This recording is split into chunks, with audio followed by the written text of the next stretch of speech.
Pada Ramadan 1443 Hijriah yang diperkirakan jatuh pada April mendatang, seluruh umat muslim khususnya di kota Palembang dapat menjalankan ibadah lebih leluasa pada Ramadan sebelumnya.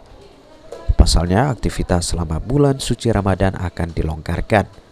Seperti sholat tarawih berjamaah di masjid, tidak ada batasan jemaah, namun jemaah tetap diminta menerapkan protokol kesehatan secara ketat, di mana selama ibadah di masjid wajib memakai masker dan mencuci tangan.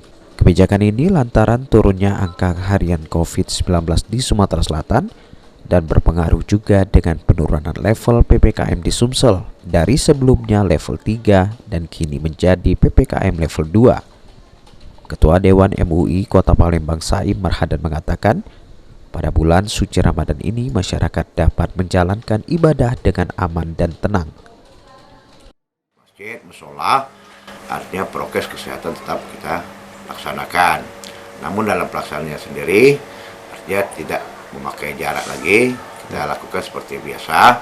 Karena kita melihat sekarang juga di wilayah Arab Saudi sudah diberlakukan sekolahnya tidak berjarak lagi.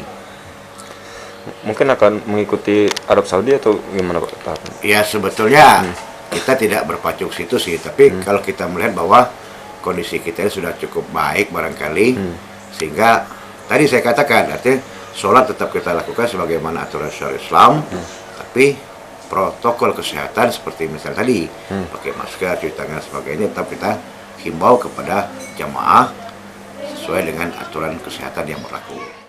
MUI Kota Palembang meminta masyarakat tetap disiplin protokol kesehatan dan berharap Indonesia bisa mengikuti Arab Saudi yang secara resmi menghapus aturan COVID-19. Abidin Riwanto, PAL TV.